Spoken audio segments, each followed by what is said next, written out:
Welcome back to the courtyard. I'm trying not to laugh because Brianna makes fun of me for saying that, but I've said it enough times that I just have to keep saying it now.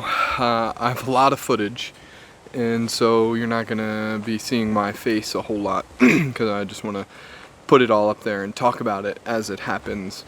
And I think I'm technically like a week behind, because this footage is from when my parents were here. My parents have not been here for a week, but wanted to tell you a little bit about Nazareth, Galilee, and some of the other places we got to see while they were here. And so that's what you'll be seeing as I am talking. We're having a great time, and we are really enjoying this. So here's some footage, and I will tell you about it as it plays. We took a trip up to the Sea of Galilee. We stayed in an Airbnb in Tiberias. That was our view. Then we went out to a restaurant called Dex. It was right on the Sea of Galilee. And so we ate fish and steak and many other delicious things right on the Sea of Galilee, and enjoyed the scenery as we did so. And as you can see, my parents seem to really enjoy the trip as well, getting to see grandkids and whatnot. But we were so thankful to have them here and enjoyed this time specifically. We tried to get into the Sea of Galilee, but couldn't find anywhere that was free, so we had to settle for this view. This is the morning that we were then going on this boat ride on the Sea of Galilee. They found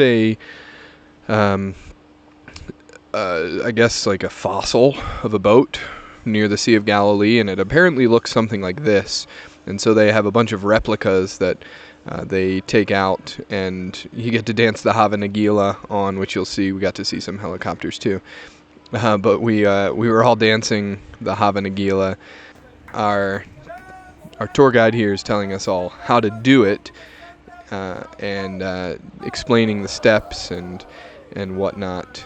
And I chose to sit back and record the video instead of partaking. But we were on a group with a bunch of people from South Africa and Brazil, so that was just another neat experience to run into believers from across the world. And this is the Sea of Galilee. Now, obviously, the Sea of Galilee is an important place for Christians. It's where Jesus walked on the water.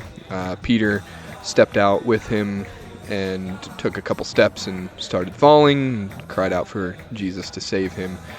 So we were dancing the Hava Nagila in that place, and they were playing music that we were able to either sing along to or just listen to, and just, I don't know, think about the place that we were. And again, it was another great experience to have, to see the Sea of Galilee and the surrounding mountains, and know all of that took place there. We did eventually get up to the Mount of Beatitudes, where Jesus would have done the feeding of the 5,000. He preached the Sermon on the Mount, and we toured around in there as well.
walking into the Mount of Beatitudes, they have the Beatitudes listed here. The blessed are statements, and you just get to read them before you walk out onto the mountain where Jesus would have preached this sermon.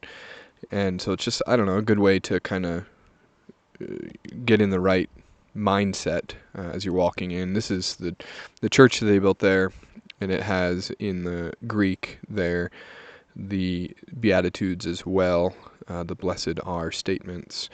But just a beautiful area looking out over a date palm farm over the Sea of Galilee, and this would have been the view of the church from a little bit higher up the mountain. A beautiful building as well. They had a lot of just mosaics of the disciples and apostles and whatnot. Now this was interesting. They say it was the land flowing with milk and honey, and if it's the land flowing with milk and honey, there's got to be lots of bees. Those were bees all getting a drink at the fountain. Again, my parents enjoyed this, and just a beautiful, beautiful place to see the Sea of Galilee. Brianna and I ended that night after we came back with our first date in Israel. My parents took the kids, they had pizza, and we went to a place called the Notre Dame Wine and Cheese something or other. I don't remember what it was called because it was so delicious, but that's where we ended the night and had just a great time enjoying one another's company, and we were thankful for my parents to take the kids. But again, lots of things that we're doing, lots of things going on. I will preach my second to last sermon at Jerusalem Baptist Church tomorrow, the first half of Ruth chapter 4. And again, I just appreciate your prayers, and have been able to see them answered in the fact that I'm feeling more comfortable in the pulpit. I'm able to connect with the people more. I don't remember if it was last week or the week before. I think it was the week my parents were there, so it was probably 2 weeks ago now. I was trying to use an illustration about having to wait for something, and mentioned Amazon Prime, and then I stopped and I said, "Is 2-day delivery, is Amazon Prime a thing here?" And it was not.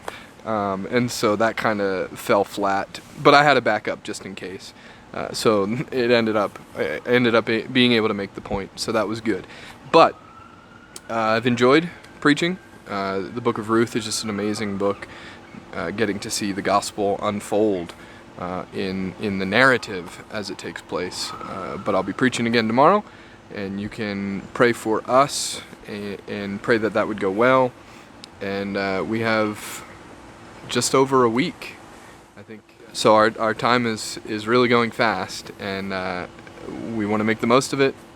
We've seen a lot. We still have some things on the list to see, but we will enjoy the rest of our time. We are eager to get home and obviously see you all again, but we're going to enjoy the time that we have remaining, and you can pray that it goes well.